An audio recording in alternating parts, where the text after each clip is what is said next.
Hello everybody, welcome to my messy garage. We're going to put together a Watchman stove do-it-yourself kit. So this is part 2. I have identified the parts with some painter's tape, and I identified them just as they are on the parts checklist that comes with the stove. So here's your main burn tube, 6-inch square tube by 3/16 wall. Here's your inner coal grate, that's 3/16 stainless.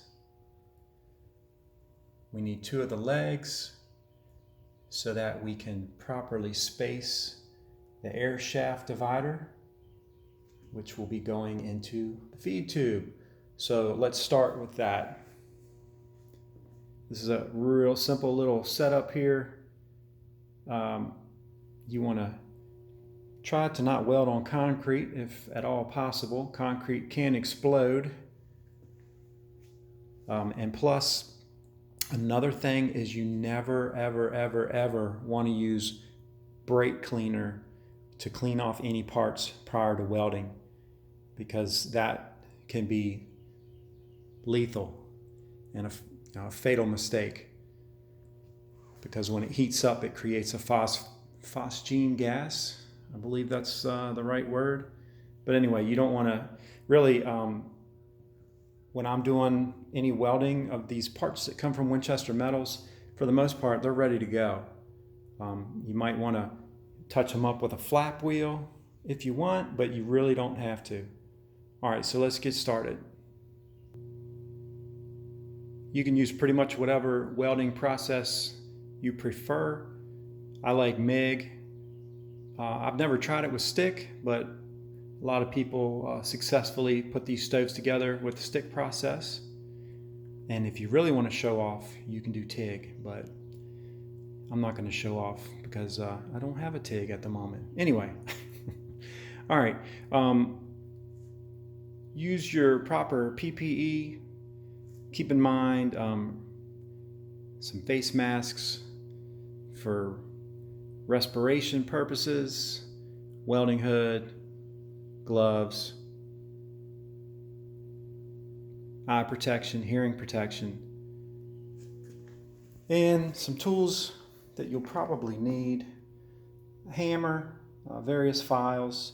I'm using this pair of pliers for MIG, various items to make marks with, markers, pencils, soapstone, whatever you want to use, wire brush, combination square, tape measure, and various clamps. And of course I'll make note of what we're doing as we're going along. But again, I'm trying to keep these videos pretty concise. I'm shooting this straight from my phone, pretty much one take, no editing, and we're gonna try to get it all put together. All right, stay tuned. Okay, place your legs from the kit inside the 6-inch feed tube. They're not going to be welded in place. We're just going to use those as a spacer. Now you install the air shaft divider, and you can see it's just resting on top of the 1-inch square tube legs that come with the kit. And again, these legs are not getting welded in place. We're just using them to create a 1-inch air gap. And we're going to tack this air shaft divider plate in place, and then we can remove the 1-inch square tube legs and save them for what they're supposed to be used for. Okay. So I do need to mention that you want the air divider plate, or the air shaft divider plate, to be even with the mating edge of where it connects to your main burn tube. So essentially, you don't want the plate sticking out like that, because you'll have to do a little extra work here. You would have to notch this right here. So just make sure when you're setting this up where you want it, make it even right here.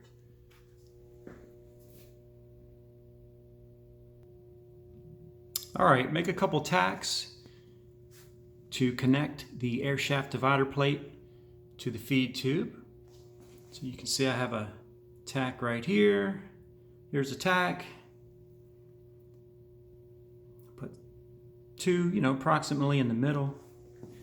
And then on the side that connects to the main burn tube, there's another tack, just to hold this in place. Now we can remove the legs that we were using as a temporary spacer.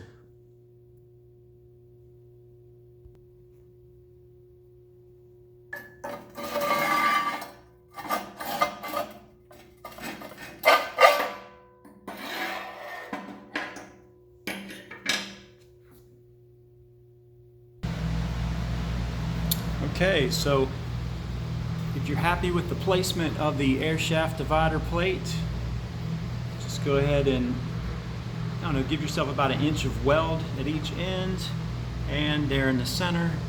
You don't really need the center weld, but I found that, sometimes these stoves can get pretty hot, and every little bit helps to, keep it together. So if I can reach a weld like that, I'll do it when I can. And you also want to make sure you don't run so much weld out to where it creates an issue when you attach to the main burn tube. Okay, well, that's it for this video. Step 3, we will connect the feed tube to the main burn tube, and we will place the inner coal grate. All right, thanks for watching, and hope you're having a great day. Talk to you soon.